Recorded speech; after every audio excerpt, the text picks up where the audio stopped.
recently did a video on what I consider to be a basic AK setup. So the bare minimum that you would need for a fighting rifle, which is basically the ability to have some sort of optic, like a red dot, and some form of illumination, such as a weapon-mounted light.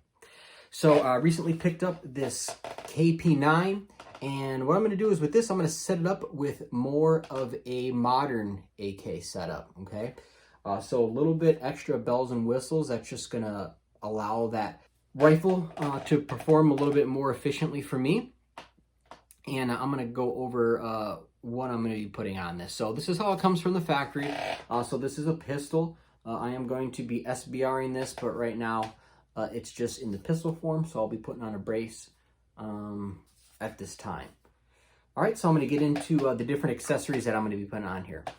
So starting with the muzzle device, I'm going to be installing a JMAC Customs RRD 360. And you notice this has some external threads, and those threads will allow me to give me a couple options. Number one, I have this RRD 360 that works as a muzzle brake. Next option is a BDS blast diversion shield, which will just thread right on there, no problem. And then my other option, of course, is to attach a suppressor. This is a Silencer Co. Omega 9K, and this again just threads right onto that muzzle device as well, so you don't need any other type of adapter to attach it. So with this RRD 360, it gives me the option to run it 3 different ways. So I'm going to be swapping the Vityaz polymer handguards for an SLR Rifleworks KP9 specific handguard. All right, this is 7.1 inches. It has a cutout for the lower handguard retainer, so you're not going to be required to make any modifications to your KP9.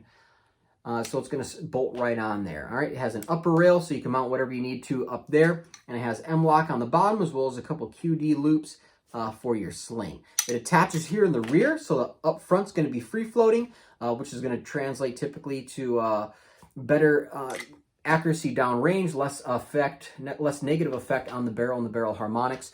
Again, not a huge issue with the KP9 due to the fact that it's just a shorty 9mm, but if you're running a 5.45, 5.56, or a 7.62 gun and you're shooting out to further distances, you would notice that accuracy distance in your groups. Now, as far as the pistol grips go, you're not really going to get a huge advantage from one over the other. It's going to be mostly personal preference. But for me, my preference is these AK battle grips, whether they're by Tango Down or US Palm. They're the same grips, and I like these. That contour on the back really allows you to control that firearm a little bit more easily, and that's what I'm going to be throwing on here. As far as illumination goes, I'm going to be attaching a Cloud Defensive Rain Micro. Pretty solid light there. It comes with its own pressure pad setup, and I'm attaching that using an Arasaka M-Lock offset scout light mount. Like I said before, this is the KP9, so this is the pistol configuration of this. The rifle would be the KR9, but all this comes with from the factory is just a QD swivel hole in the back there if you want to attach a sling. But what I'm going to do is I'm going to throw on a pistol brace until this is SBR. So what I'm going to be utilizing is the JMAC Customs SM 5.5 folding mechanism there, and that's going to allow it to fold. The KP9 does use the Russian 5.5 millimeter pin, so you want to make sure you get the 5.5 mechanism. And then I'm going to attach the JMAC Customs arm bar to that, which has the Gearhead Works tail hook Mod 1C brace. All right, so that about sums up the part. So I'm going to toss this on this very messy table back here, and we'll start the assembly process. All right, so first things first, we're going to go ahead and break this KP9 down. And as always, before we do anything, we want to make sure this pistol is clear and safe. So first thing we're going to do, remove that source of ammunition. Visual and physical inspection of chamber and your magazine well. Make sure it's not no ammunition inside, and we're good to go. Okay, so the disassembly process on this is going to be just the same as a standard Kalashnikov. So you're just going to go ahead, pop that top cover up. All right, recoil spring, bolt, all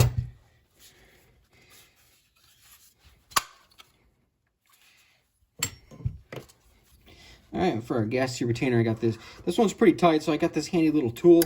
Makes it super easy to go ahead and just pop that bad boy up.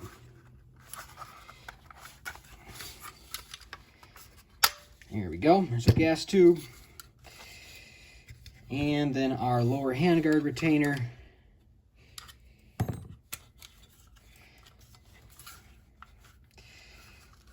All right, and that's on there pretty good.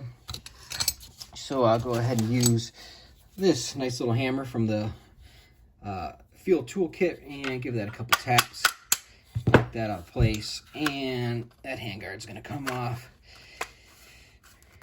There we go. All right, so you can go ahead and take this stuff, throw it in the trash. All right, and since I'm swapping out that muzzle device, I'm going to go ahead and remove this. And this is 1/2x28 right hand thread, so it's just going to come off like a typical AR or something like that. All right, there's that. I'm going to go ahead and set that aside. All right, so for the most part, we're stripped down, other than the grip, which I will get to later. I'm going to start off with the muzzle device, get that in there and torque down, and then continue with the rest.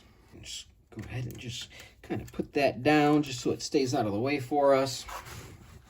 All right, so before I install the muzzle device, I'm going to go ahead and clean these threads off a little bit. Brake cleaner works really good, but for now, I'm just going to use a little bit of 90% alcohol here. Just kind of get some of that grease off there. A lot of times there's a little bit of crud left over from the machining process, oils, things like that. None of which will help you at all getting your thread locker to adhere. All right, the reason I'm using thread locker is I am going to be attaching a suppressor to this, and you know, as that carbon kind of builds up, it can be difficult to remove this, and I want to make sure the torque I use to remove the suppressor isn't also going to take the muzzle device with it. All right. All right, so we got our JMAC Customs RRD 360. I'm going to go ahead and just thread this on, make sure everything's good. All right, so it's just starting to hit that plunger there, so I'm going to go ahead and just help keep that bad boy down. And looks like no issues there. Muzzle device isn't bottoming out or anything, so I am good to go ahead and throw on some thread locker and put this on there. Anytime I'm attaching a muzzle device that I'm going to be utilizing a suppressor with, I always use a drop of this rock set here. A lot of people say that once you put this on, it's permanent, and that I have not found that to be the case. I'll put a drop of this on, and if I ever have to remove it, I just apply a little heat to the device itself, and that's just to kind of heat up the metal of the device, not the actual rock set adhesive. And usually that's enough for me to get that device off, no problem, swap it out and do what I got to do. All right, so just a drop of rock set on there. All right, and as I tighten this muzzle device down, I'm gonna go a little bit, back it off, just kind of spread that rock set in there. Some people might be cringing right now, but that's cool. This is what works for me. I've utilized this same technique for attaching muzzle devices plenty of times. Never had any issues. All right, so we're getting to that plunger there. Go ahead and use this flat head, hold that down, and snug it on up. All right. And as far as torque settings go, I just go for the German spec of good and tight. So I'm just going to go ahead and grab a pair of adjustable wrench here. And I'm just using the flats on the RRD 360 itself to snug it up. All right, so this is definitely not the gunsmith recommended way. But I go ahead and kind of use that grip to kind of support that. And I'm going to go ahead and just, like I said before, snug that up. German specs of good and tight, being careful that I don't put too much bend on that front sight post or anything like that. Just want to get it so that it's going to stay in place. All right. So I noticed that this plunger is kind of wanting to pop through on me. So be very cautious and make sure that plunger stays down, because you're going to meet resistance with that before you get it torqued down to where you want. All right, got that plunger out of the way. Go ahead and finalize that. There we go. All right, good and tight. That'll do. All right, so we got our muzzle device in place. Now we're going to get to that SLR rail. Now, I've installed some of these before on some other rifles, and I can tell you right away, make sure that you apply some thread locker and proper torque to these screws down here at the bottom, because these did vibrate loose on me on my previous builds, and just be aware of that. So make sure you torque them down properly so you don't get any surprises when you least like it to. So these two screws, they attach it to this mount here, and this is the part that actually interfaces with your receiver. So that's what that does. All right, so we're gonna go ahead and separate the upper from the lower and get this installed.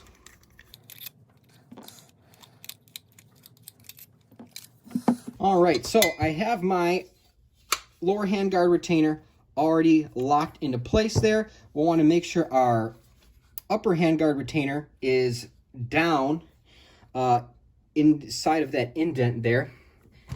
Go ahead and use my tool here and pop that down into place. There we go. And this is just a matter of kind of just finding the right spot. And that's that. So super simple there. Upper handguard, gonna go ahead and slide right in on the front and down in the rear. Now I already went ahead and cleaned the threads on these two screws here, so I'm gonna apply a little bit of Loctite on these.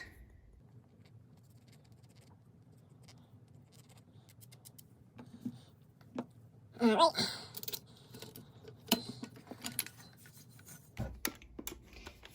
And just kind of get that started. Just being really careful not to cross your threads. All right, and I'm not torquing this down just yet. I'm going to get both of these screws in.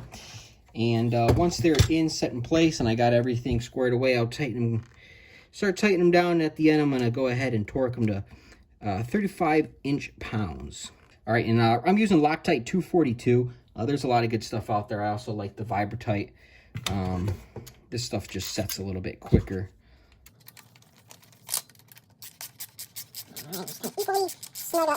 So it looks pretty good to me. So I'm going to go ahead and get this fat wrench out. I have this fat wrench set to 35 inch-pounds. And I'm going to go ahead and torque this up to the recommended spec. All right, and there we go. There's your SLR Rifleworks rail. Super easy install on that. And you can already see it drastically changes the look of the firearm, but it also gives you a lot of options as far as mounting accessories, slings, optics, lights, all that good stuff. All right, so I'm going to be utilizing this JMAC Customs AB8R extension and the Gearhead Works tail hook brace, but to attach that I need this SM5.5 folding mechanism. So I'm going to go ahead and attach these to each other first. All right, and I'm not putting any thread locker on this because this is not going to be a permanent option. Hopefully I'll have a stock on here momentarily. And there's that. So let's go ahead and swap it out. All right, the folding mechanism on here that the KP9 comes with is, like I said, it's just a little QD slot for a sling. But this is going to be removed the same as a normal AK100 series stock would. So I'm going to go ahead and just kind of pop that and loosen this to take a little bit of pressure off this pin. And our pin should slide up from the bottom. All right, so it looks like it's going to need a little bit of help. Fortunately, the My Tool Kit comes with some punches. Super convenient. Always good to have punches on you. Stuff is always getting stuck in place and requires a little bit of help on occasion. There we go. There's that 5.5 millimeter pin.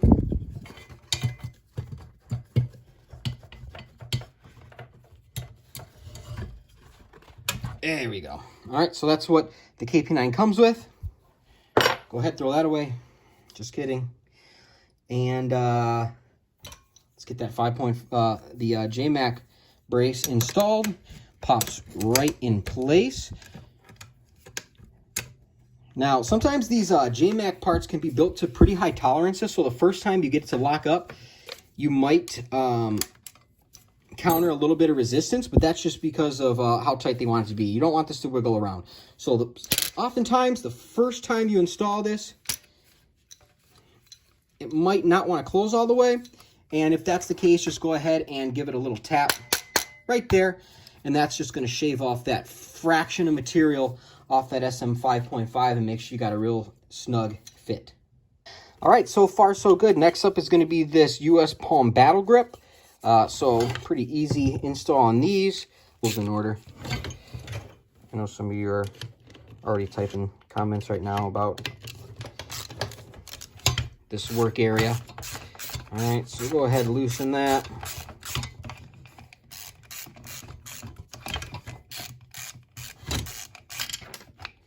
Boom, boom.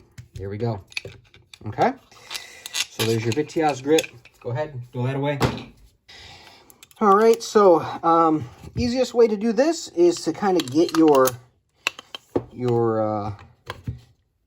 bolt started there, and then make sure that this is in place. If you want to apply some thread locker, now would be the time.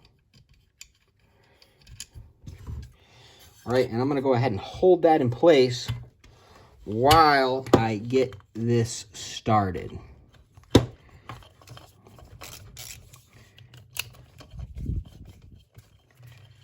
All right, once you get it started, you don't have to hold it so much. Just make sure it's oriented properly and snug her on up. You just want to make sure when you're installing your grip that it is in the forwardmost position possible, which typically when you're installing AK grips, there's not a whole lot of play. Goes in the one way and that's it. All right, nice and snug, good and tight, German specs. No problems there. Cool. All right, so I'm going to go ahead and start assembling this.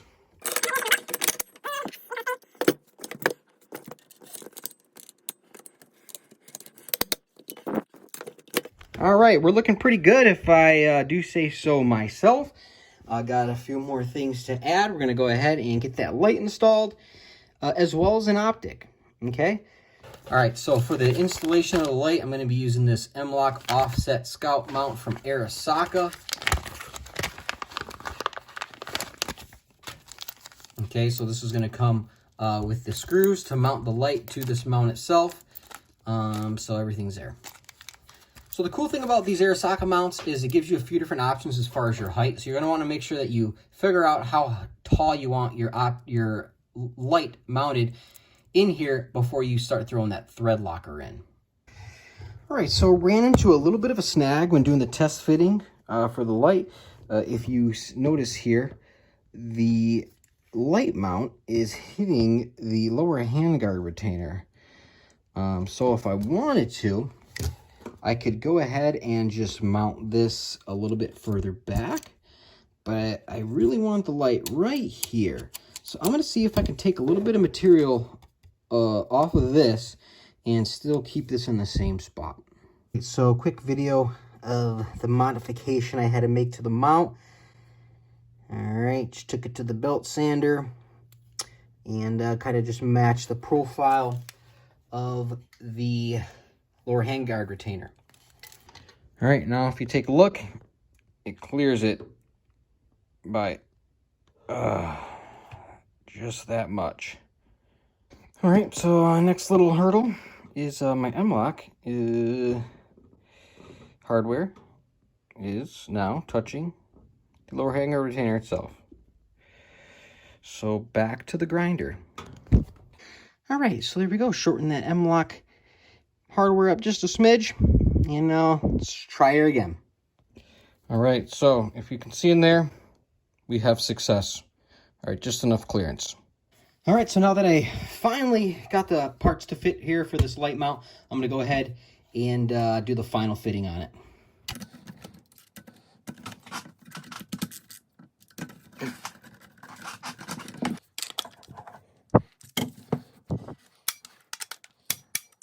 All right, so the light is installed. Now I just have to attach the switch. The cool thing about these cloud defensive switches, there's a lot of routing options to really kind of help tidy up that cable, and I'm going to do that right now.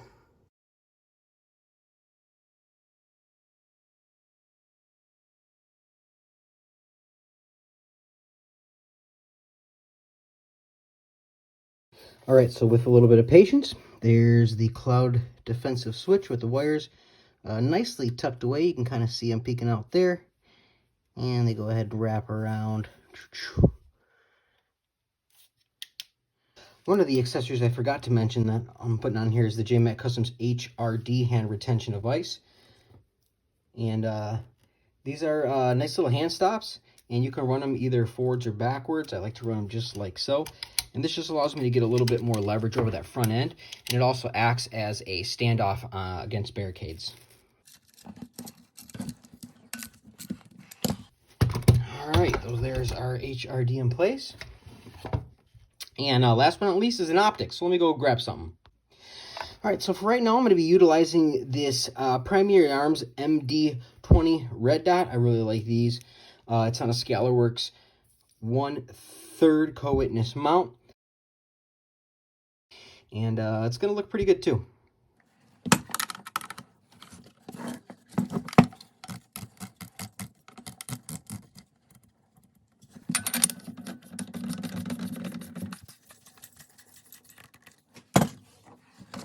All right, so there we have it. There's the final product. There's the KP9 setup, what I can consider a modern Kalash setup.